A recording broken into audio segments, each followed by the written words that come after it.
오늘 하나님께서 우리에게 주신 은혜의 말씀은 에베소 6장 12절입니다.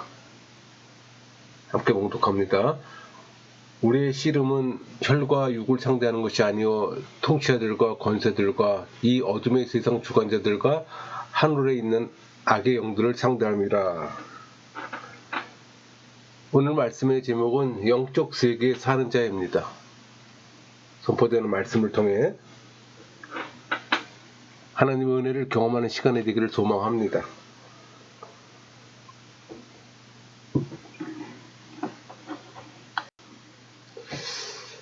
사람들은 바쁜 일상을 계획하고 또 부의 축적과 대인관계 증진을 위해 노력하는 것이 일반적인 상황이에요.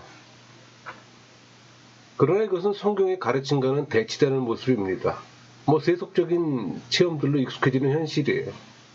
우리 창세기 15장 15절 너는 장수하다가 평안히 조상에게로 돌아가 장사될 것이요.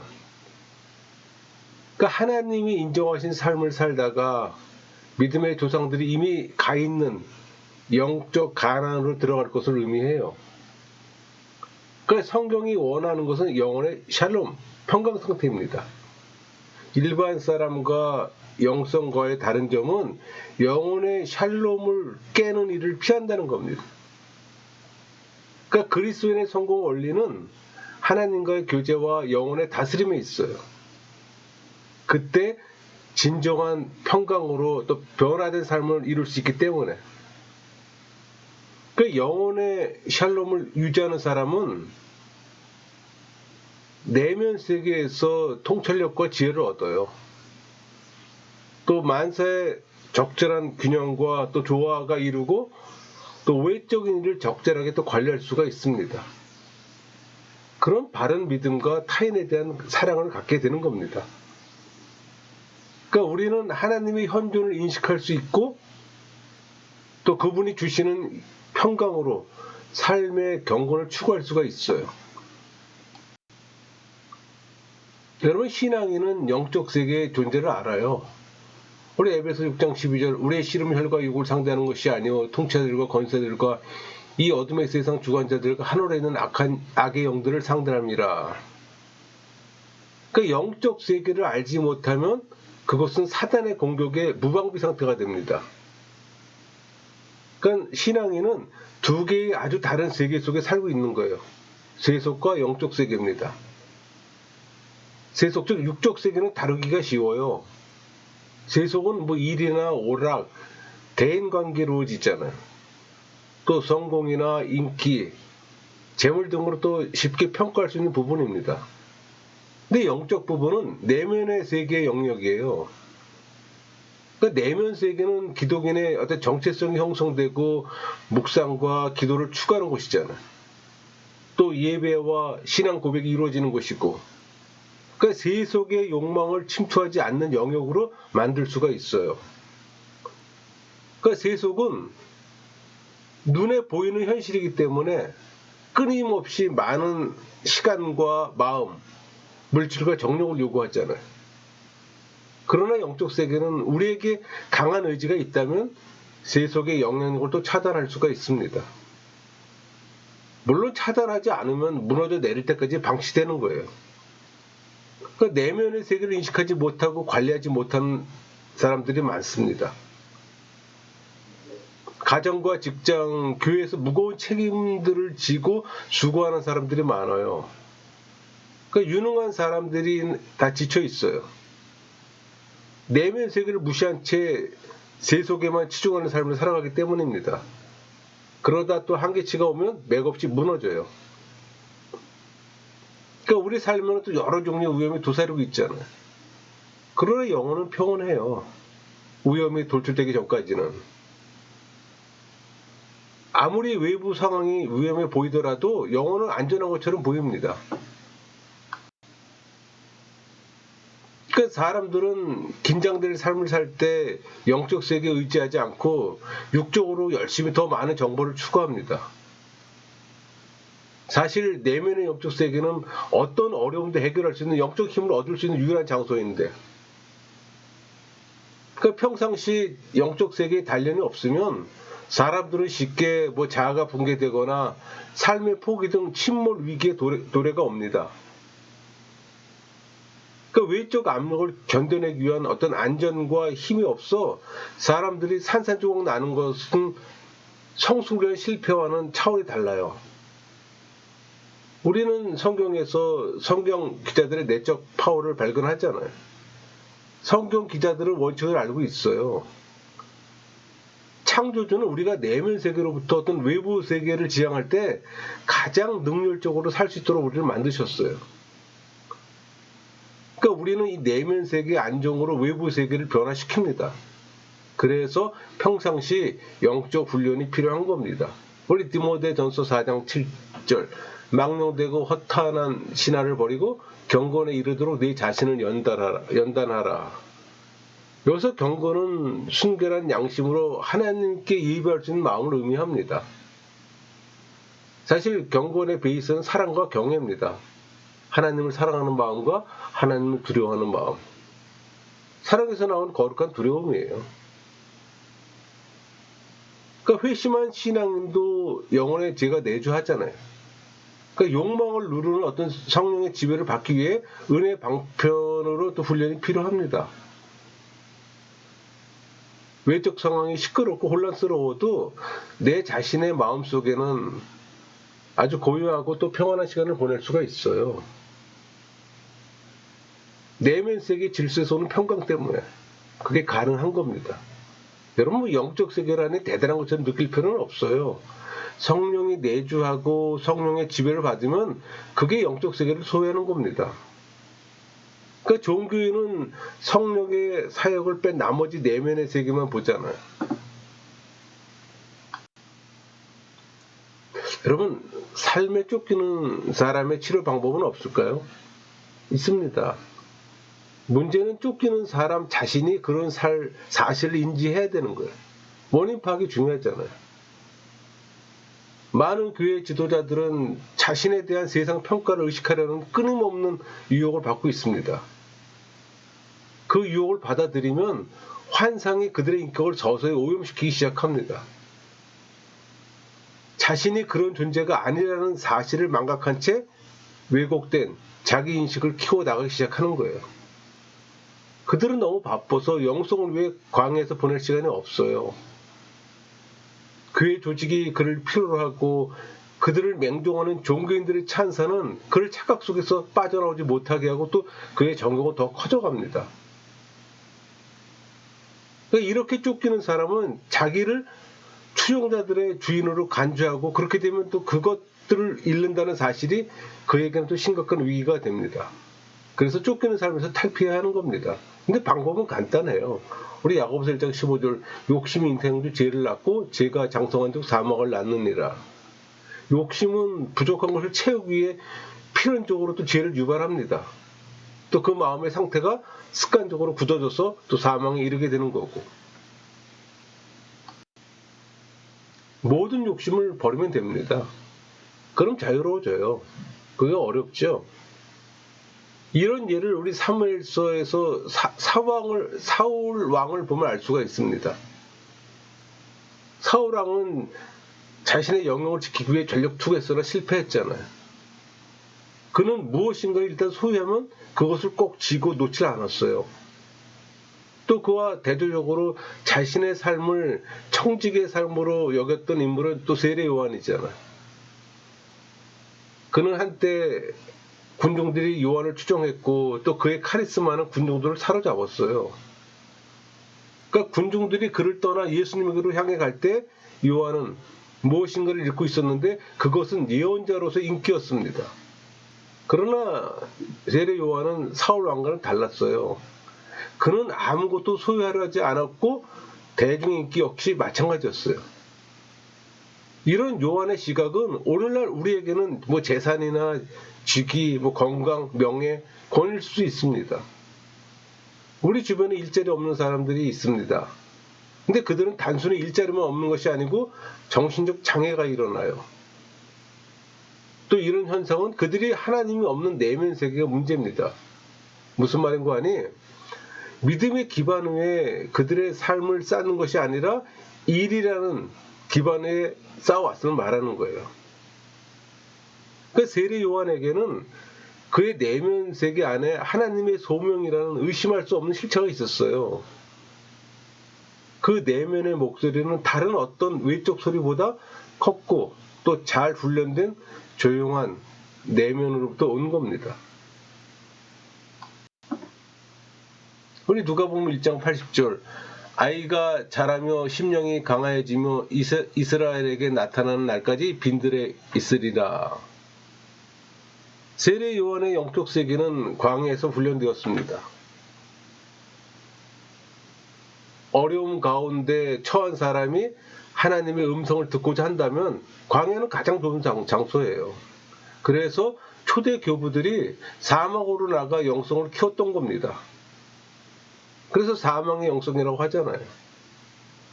이 광야는 고독과 고난, 때로는 고통을 의미합니다. 이 광야는 사람에게 자유롭게 사색하고 준비할 수 있는 장소를 제공하잖아요. 사람들은 또 그곳에서 재충전되고 또 하나님께 의지하는 법을 배우게 됩니다. 여러분 구약 성경을 보면은 하나님의 사람들이 광야 생활을 통해서 하나님의 일을 준비했던 걸 볼 수가 있어요. 대표적인 게 모세나 엘리야일 겁니다. 이 광야에서 형성된 영적 세계는 영적 판단력과 영적 지혜의 독립적 기반을 제공해 줬던 겁니다. 여러분 일상의 삶에서 광야 훈련을 해본 경험이 있나요? 아니면 광야로 가려는 시도는 해보셨나요? 여러분 시간 관리를 못하는 사람이 많아요. 우리 잠언 6장 9절 게으른 자여 내가 어느 때까지 누워 있겠느냐, 내가 어느 때 잠이 깨어 일어나겠느냐. 시간을 무절제하게 사용하는 생활 자세를 강력하게 경고합니다. 많은 능력과 높은 IQ를 갖고 있으면서도 시간을 관리할 능력이 없기 때문에 모든 것을 탕진한 채 끝나버리는 사람이 많습니다. 그러니까 세상 직업에서 자기 본분을 이행하지 못하는 사람처럼 가정이나 교회에서 부름받은 사람들의 경우에도 그런 결과를 맞을 수가 있어요. 자기 훈련 없이는 누구도 탁월한 인물이 될 수가 없습니다. 자기 훈련 없이는 그 상태를 계속 유지할 수가 없어요. 사실 인생의 종착점에서 할 수 있었는데 하지 못한 것에 대한 후회를 하고 싶은 사람은 없을 겁니다. 그러니까 무질서한 생활의 습관을 깨트리지 않는 한 우리의 내면 세계는 철저히 무질서의 마당이 되고 맙니다. 그러니까 우리는 시간을 다스리는 문제를 해결해야 하는 거예요. 그러니까 하나님께서 우리에게 주신 시간을 다스리는 법을 배워야 하는 겁니다. 여러분은 하나님이 주신 시간을 세상 정욕을 충족시키는 데 사용하시겠습니까? 아니면 하나님과의 친밀함에서 사용하시겠습니까? 선택은 여러분의 몫이에요. 우리 잠언서 21장 5절 부지런한 자의 경영은 풍부함을 이룰 것이니 조급한 자는 궁핍함을 이룰 따름이니라. 그 인내와 계획성이 가미된 부지런함을 지금 건면하고 있습니다.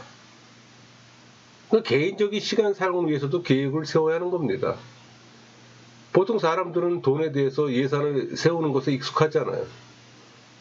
돈이 충분치 않으면 우선순위를 두고 돈을 어떻게 써야 할지 고민하잖아요. 마찬가지로 한정된 시간에도 같은 원칙이 적용됩니다. 그 젊은 시절 시간 비용을 제대로 하지 않았던 까닭에 친구들에게 끌려다닙니다. 그 시간 예산이 없는 상태에서 친구들의 부탁을 거절할 이유가 없었던 거예요. 더욱이 모든 친구를 기쁘게 해주고 싶은 청년입니다.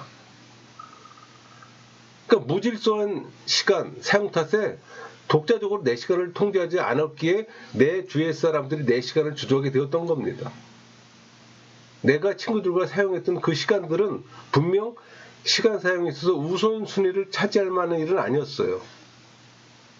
그래서 세상 사람들은 타인의 관심을 끌려고 사건들에 늘 둘러싸여 있잖아요. 그러나 사실 그 사건들은 반드시 가장 급한 일은 아닙니다. 제가 깨달은 것은 계획하지 않은 시간은 내가 계획된 시간 사용을 결정하기 전까지 무질서한 상황으로 계속 진행된다는 겁니다. 여러분, 우리 시간 사용을 위한 올바른 기준을 갖기 위해서는 어떻게 할까 생각할 필요가 있습니다. 예수님 사역에서도 그러하셨듯이 그리스도인의 사역에 대해서도 정확한 이해가 요구돼요. 그 말은 우리의 시간을 가지고 무엇을 하는 것이 최선인지, 꼭 해야 하는 필수적인 것은 무엇인지, 이 원칙이야말로 중요해요. 이 성공 여부는 이 원칙에 달려 있습니다. 우리 에베소서 5장 16절 세월을 아끼라 때가 악하니라. 이 공동 번역으로 보면은 여러분에게 주어진 기회를 잘 살리십시오라고 번역되어 있습니다.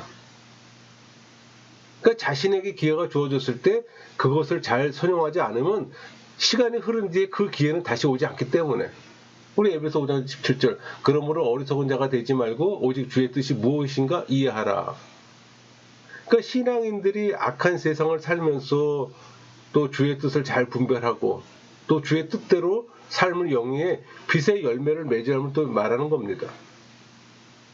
여러분, 주어진 시간들이 갖는 공통점은 그 시간들이 무시된다 하더라도 절대로 소리치지 않는다는 겁니다.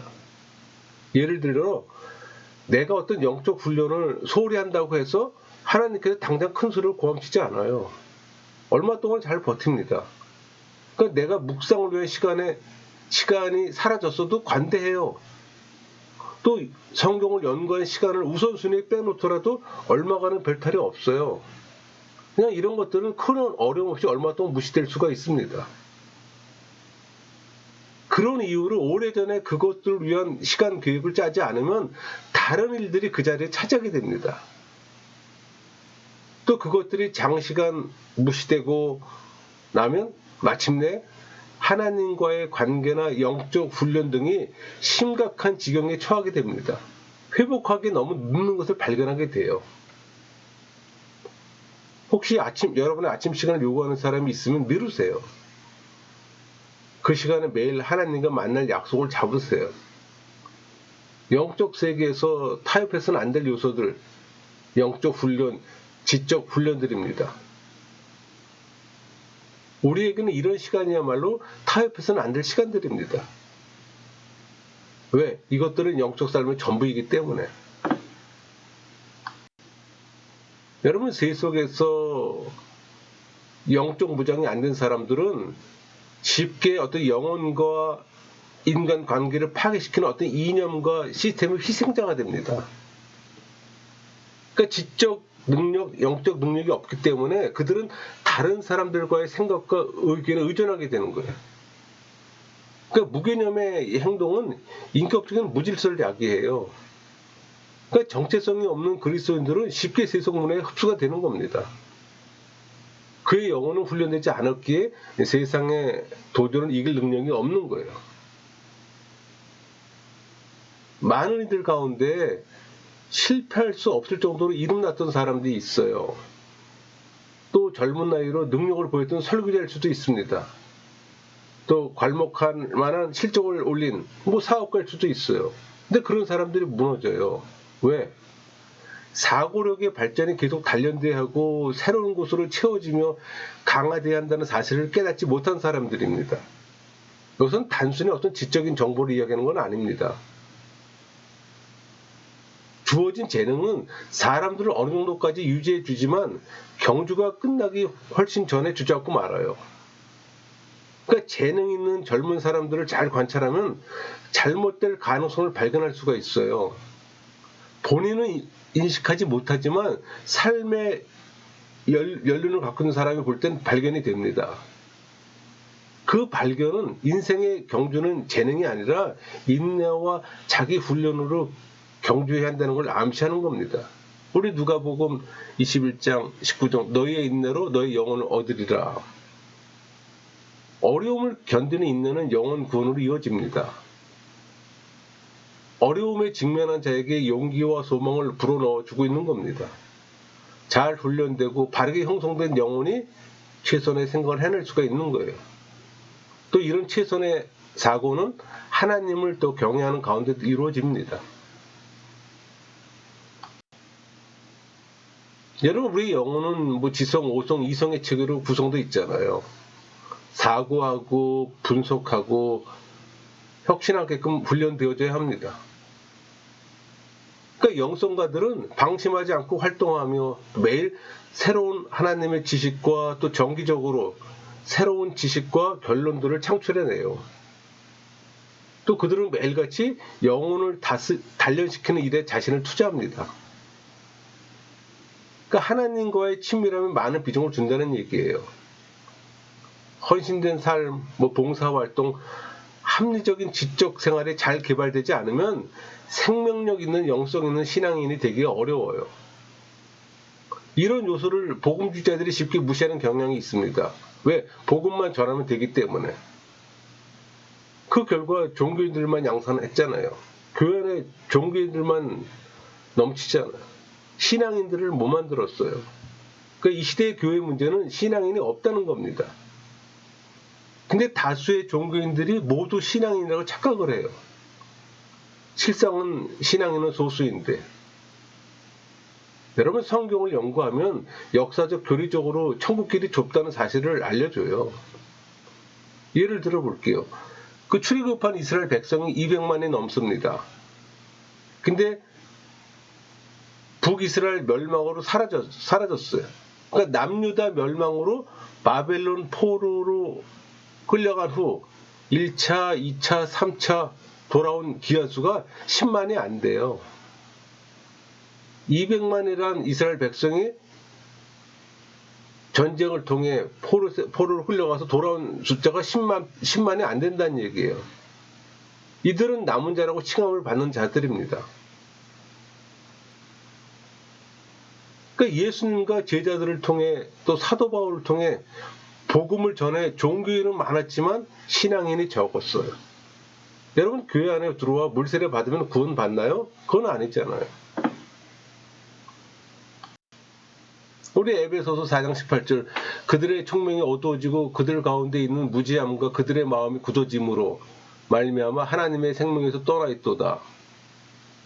여러분, 무지는 하나님을 인정하지 않으려는 완고한 마음에서 오는 이성의 어두워짐을 말하는 겁니다.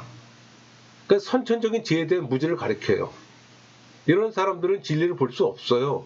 도리어 자신이 진리의 척도라고 믿습니다. 자기 기만 가운데 살아가는 거예요. 우리 여기서 마음이 굳어짐이라는 표현이 있잖아요. 자신의 잘못에 대해서 양심의 가책을 느끼지 못하는 무감각한 상태를 가리키는 겁니다. 여러분, 성경의 무지는 내면 세계를 무질서하게 만들고 맹신과 불신앙을 초래합니다. 많은 종교인들의 삶 가운데 근본적인 무지와 내면적인 무질서가 있는 것이 사실이에요. 그 죄의 인식과 예수의 믿음과 삼위 하나님과 복음의 바른 지식을 사유하는 사람이 되지 않으면 모든 게 허당입니다. 그리스도의 믿음을 가졌다는 것은 거듭난 지성으로 소유할 수 있는 폭넓은 지적 능력이 주어졌음을 말하는 거예요. 그러니까 그리스도인의 지성이 둔화될 때 그는 이단의 책략과 선전의 희생자가 될 수 있는 겁니다.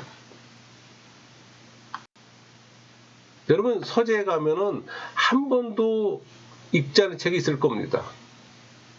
뭐 책은 서재를 장식해 주거나 어딘가에 이용되는지 몰라도 분명히 읽혀진 적이 없는 책이 있어요. 이것은 지적으로 성장하지 않고 있는 종교인들은 마치 읽히지 않는 책과 같습니다.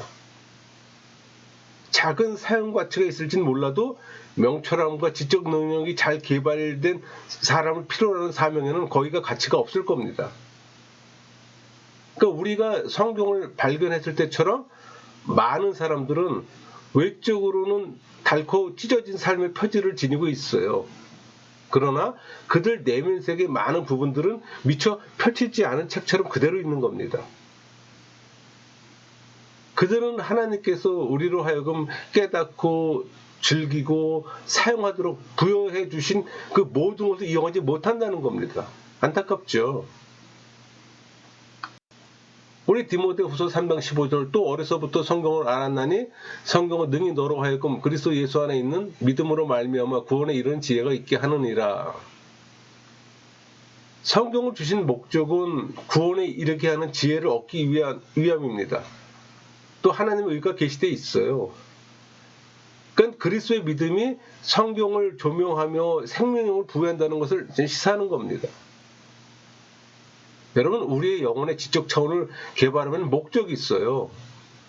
이것은 우리의 지성의 개발을 위한 계획이기도 합니다. 그러니까 우리 지성이 신앙인의 정체성을 갖고 살아가도록 훈련되어야 한다는 겁니다. 그러니까 세상적 가치관을 성경적 가치관으로 바꿔야 하는 거예요. 문제는 오랫동안 교회 안에서 생활하면서 그의 사회적 행동은 초신자와 다를 바 없다는 겁니다. 아주 위험하죠. 성경적 사고로 훈련되는 것은 죽은 종교, 그저 덤덤한 신앙, 그러니까 효과 없는 전도 등을 말하는 것이 아니에요. 우리 지성으로 성경에서 주는 메시지를 고찰하고 이해할 수 있도록 훈련돼야 한다는 겁니다. 그러니까 신앙인의 사고로 이런 메시지를 찾기 위해 창조된 세계를 관찰해야 하는 거예요. 그러니까 우리의 영혼이 주변을 섬기기 위해 정보와 아이디어와 통찰력을 추구하도록 훈련돼야 하는 겁니다. 여러분, 그런 훈련이 돼 있습니까? 지적 개발이 자신의 성장뿐만 아니라 또 타인을 섬기기 위해 사고의 능력을 사용하는 거예요. 그래서 우리는 사고력을 성장시키기 위해서 훈련을 해야 하는 겁니다. 훈련 없는 신앙 성숙은 없잖아요. 듣는 훈련을 통해 성장합니다. 그러니까 말씀에 귀 기울일 때 성장하게 되는 거예요. 찔림을 주는 말씀을 들을 때 외면하기 급급했다면 잘못들로부터 배울 수 있는 기회를 잃게 되는 겁니다. 자기 듣기 좋은 것만 듣는 사람들 있잖아요. 오히려 찔림을 주는 말씀을 피하는 사람들 있잖아요. 내가 성장하는데 기초가 된 사건들은 대부분 나를 질책하거나 비판을 받은 고통스러운 순간들에 이루어진다는 걸 발견할 수가 있는 겁니다. 문제를 인식하고 또 그것을 생각하고 그것의 해법을 찾는 이 훈련, 사고력을 성장시키는 훈련이에요. 또 영적 독서를 통해 성장합니다. 점점 독서 훈련이 어려워져요. 그러니까 우리 시대의 가장 큰 손실 중에 하나입니다. 우리 디모데후서 4장 13절, 내가 올 때 내가 들어와 가보의 집에 둔 겉옷을 가지고 오고 또 책은 특별히 가죽 종이에 쓴 것을 가져오라.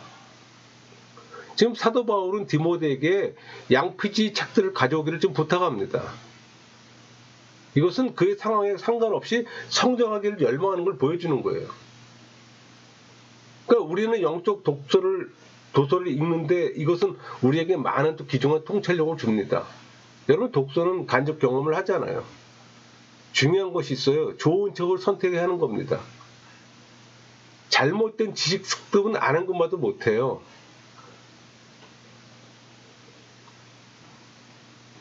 여러분, 또 독서 중에 떠오르는 생각이나 또 남에게 도움이 될 만한 내용들은 기록해 두세요. 그럼 나중에 도움이 됩니다. 여러분이 독서하고 있지 않다면 성장하지 않는다고 볼 수가 있어요. 여러분, 우리는 훈련된 공부를 통해서 성장해요. 우리는 어떤 열정적인 공부를 위한 훈련을 추구할 때 성장하는 겁니다. 교육과 훈련 없이 성장할 수 없다고 저는 단언합니다.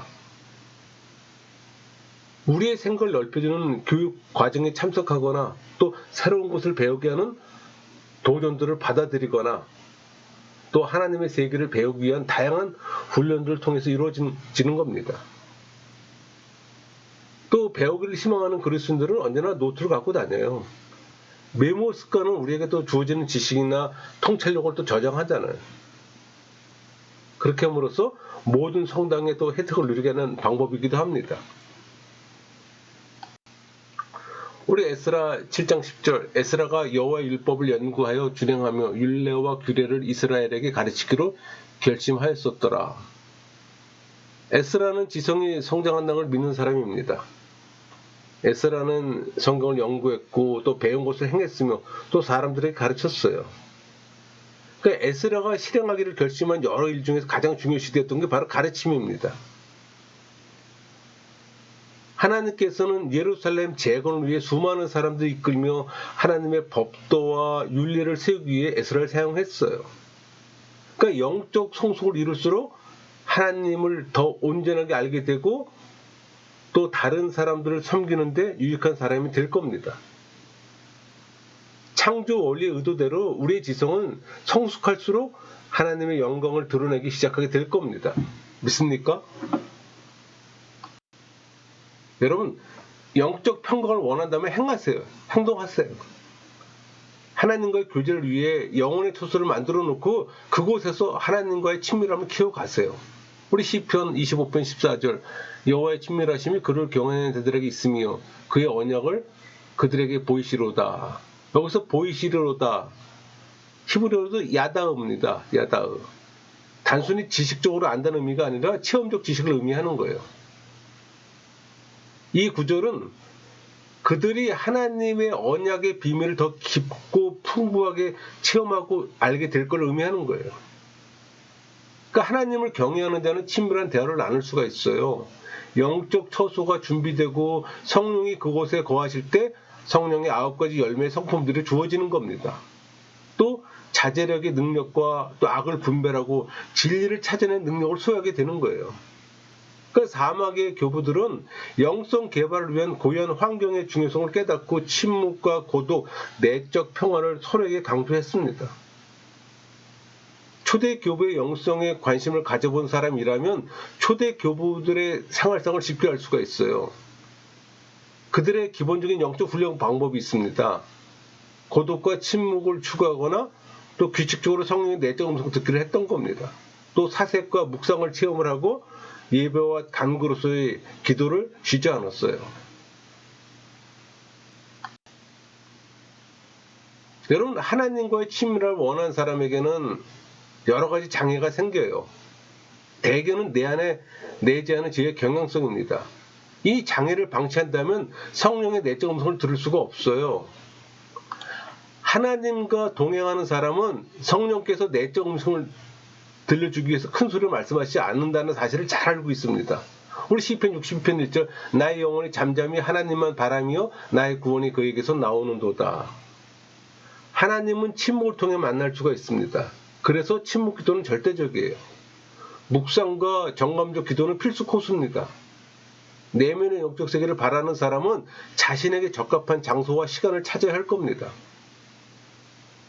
성경을 열심히 연구하고 또 묵상기도, 정감적 기도, 또 관사까지 했다면 그것이 동시에 이루어질 수 있다는 것도 경험하게 될 겁니다. 자기가 경험한 범죄에서 어우러져요. 묵상만 하는 사람이 있어요.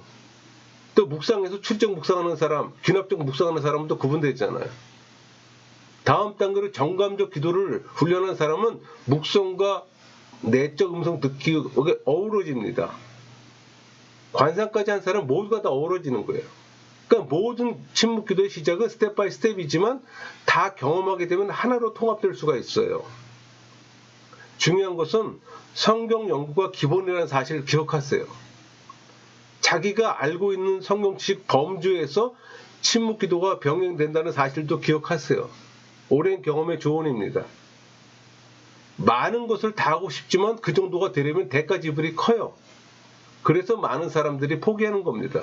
그냥 생각에서 그쳐요. 제가 아는 상당수 사람들이 그랬어요.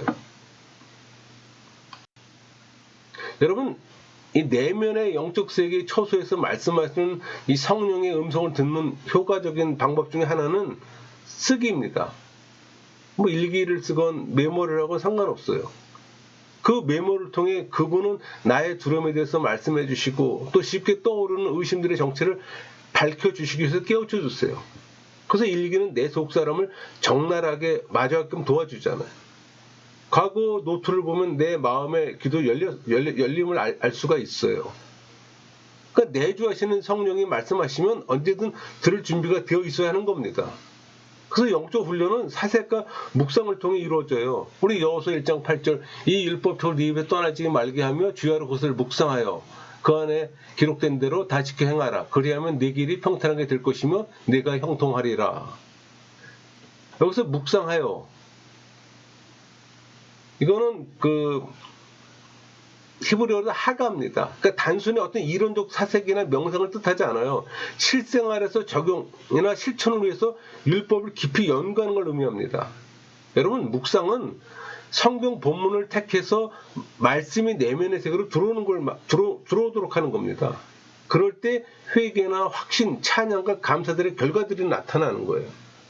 말씀을 거듭 생각하는 가운데 말씀이 내면의 영적 세계에 조금씩 녹아내려요. 그러니까 이런 묵상을 통해 주님이 우리에게 말씀하시는 것을 깨닫게 되고 새로운 방향을 얻게 되는 겁니다. 우리 시편 1편 2절 오직 여호와의 율법을 즐거워하여 그의 율법을 주야로 묵상하는도다. 계시의 말씀 안에서 즐거움을 취하는 것은 신앙인만이 누릴 수 있는 행복한 삶의 핵심을 구성하는 요소입니다. 그러니까 신앙인은 묵상 중에서 하나님의 말씀을 조용히 암송해요. 또 성경은 영적 양식을 먹는 데 있어서 묵상의 재료도 절대적이고, 여러분 성경을 텍스트로 하면 긍정신학이고 성경을 벗어나면 부정신학이 되는 겁니다. 근데 부정신학은 긍정신학을 마스터한 다음에 가는 과정이에요. 관상할 때 경험하게 될 겁니다. 우리 시편 77편 12절 또 주의 모든 일을 작은 소리로 읊조리며 주의 행사를 낮은 소리로 되뇌이리다. 그러니까 히브리인들은 묵상하는 것을 습관으로 여겼잖아요. 영적 생활의 한 부분을 간주했어요. 그래서 묵상은 단순한 침 훈련이 아니라 마음으로부터 우러나오는 겁니다. 그러니까 내면의 영적 세계의 어떤 초소에서 성령 하나님과의 교통을 고양시킬 수 있는 길은 묵상을 통해서입니다. 다른 방법이 없어요. 그러니까 믿음의 선진들의 특징은 사성구조차 하나님께 아뢰는 습관이 있습니다.